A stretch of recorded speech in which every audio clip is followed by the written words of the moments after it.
So all of this study over a lot of years, 30 years certainly, of watching Hatsumis' movements and listening to his words, made me look down all these different routes for some of the answers that just seemed just out of reach. You could see that he could move his body in such a way that he produced a power, but it was very difficult to replicate using muscles and muscle strength. So I'd come from a karate background of 15 years, which was very snap orientated, very technique, very balanced, very fast, very reflex, very autonomic in its sense as you get skilled in it. And then I met Hatsumi in 1986, and he just demonstrated to me a totally different way of moving. I wouldn't even call it a martial art. I would call it an art that was martially practiced. It was like a ballet dancer with power, and I've never seen anything quite like that. And the things he would teach us, he would say that you must learn to float in your walk. And you go, oh, yes, Sensei, of course, yeah, okay, well, I'll start to float my walk. So I got some lighter shoes and put balloons in the bottom there, and, you know, thought, how do you float in your walk? Got thicker carpets in the house. None of that seemed to work.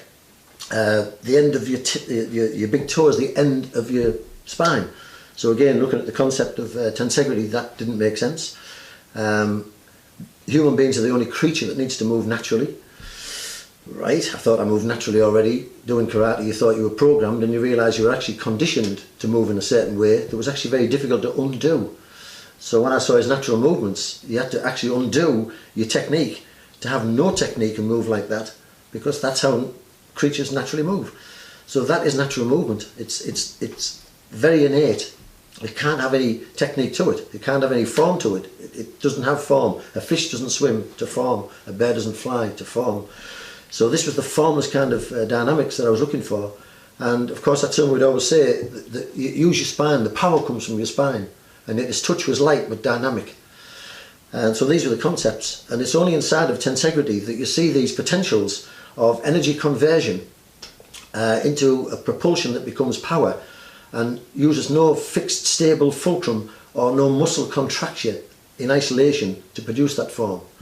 And even a karate punch is using almost the Grekovetsky principle that as you rotate to produce your punch, and you rotate your spine to produce your punch, that was your expulsion of the physics of that dynamics for the inertia of the punch. But at the end of the punch, you have zero. At the end of Hatsumi's punch, it had still potential because it didn't end. His walk would simply move and then punch you, and you thought the punch was at the end. So what you thought you could block, you couldn't block.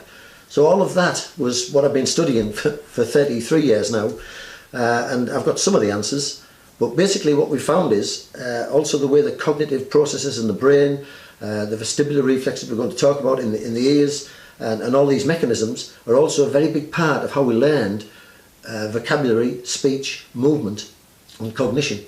And people who don't have these things switched on at the right time in early babyhood, coming through from the creeping crawling stage, develop all sorts of problems that we label with dyslexia and dyspraxia and other learning difficulties. And I know I was a victim to one of those conditions. So what I observed in Hatsumi over the years, and he was 20 years older than me when I first saw him that day performing. And now he's in his late 80s, 86, 87, and nothing's changed, which defies all of the age concepts that we have, looking at Newtonian principles, looking at gravity making us older, getting that sort of shuffle that old people get. All of those factors don't exist in the way he moves his spine. So when we talk about using the spine, people think you've got to push, like as if you're pushing a car or you're in a rugby scrum. It's not that kind of, it's not a push from there. What you've got is a spinal dynamic that when it creates its torque, it's very, very potentially powerful to the limbs, but only if you don't use any muscles in a fixed way. So we call this short arc. So if I was gripping something tightly with my hand, then I produce a short arc to the pectoral muscles here, so you could almost say that you're pectoralizing. So if I'm turning a spanner, driving, lifting, pushing, doing anything using muscles, then I'm producing a short arc which has limitations, limited to the strength of one muscle working in opposition with others. But it's limited in fulcrums, it's stressing the joint, it produces torque, it produces pressures in the joints that eventually would cause aging and degeneration and injury. When I watched the way Hatsumi moved, he does seem to float. He moves from one part of the space to another. He calls this working in the space. His shape changes. Everything's just a relaxed movement that has potency on the end of it. You don't understand the potency unless it touches you.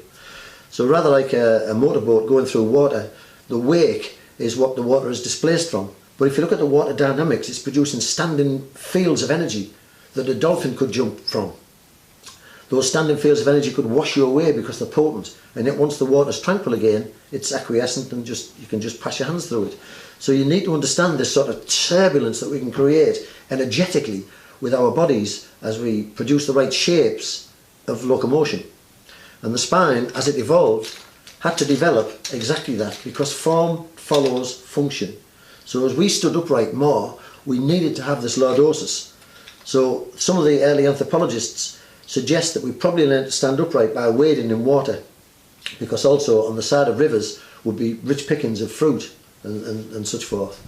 So when you're wading in water, the lordosis would help, and the source muscles, the muscle that's in the pelvis here, would start to develop, and that would give us this function that would have to change its form. So the transverse processor would start to point back over, and so the longissimus muscle, which is a muscle here that used to produce flexion, as in the dog, now produces extension and a stiffening of this lordosis.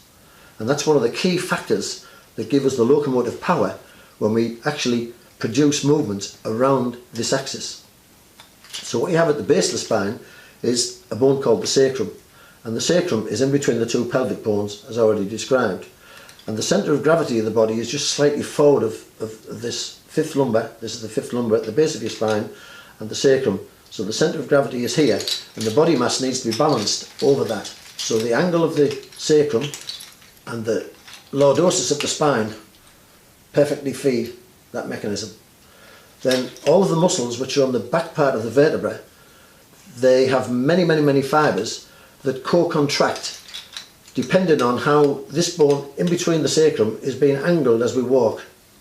So as we're going through this phase of motion with the pelvis, one iliac bone is carried forward, one iliac bone is carried posteriorly, which changes the position of the sacrum and the fifth lumbar. And what you have here is, you've got to imagine a gyroscope, which is rather like a spirit level in 3 dimensions. So it wouldn't matter what position it goes to, it knows where level is. So the fifth lumbar is the gyroscope of the spine, and the iliac bones and the sacrum revolve around it. And in between the fifth lumbar and the fourth and the third and the second and the first, we have what we call articulating facets, which allows the spine to flex into lordosis to stiffen, to extend into lordosis to stiffen, and flex forward to produce movement, and a very little bit of side bending, which produces, because it's already got a curve in it, a rotary torque.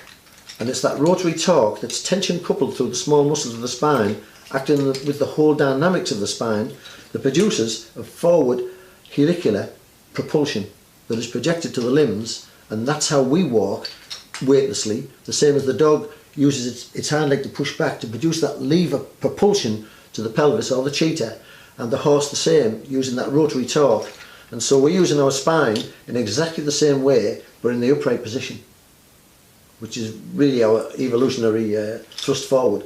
And also from this joint here, we have a head that moves in all sorts of directions with, again, a gyroscopic compass here, balancing with the gyroscopic compass there, to make us in the ultimate upright predator that could see a long way, we could run, we could hunt, we could start to make tools.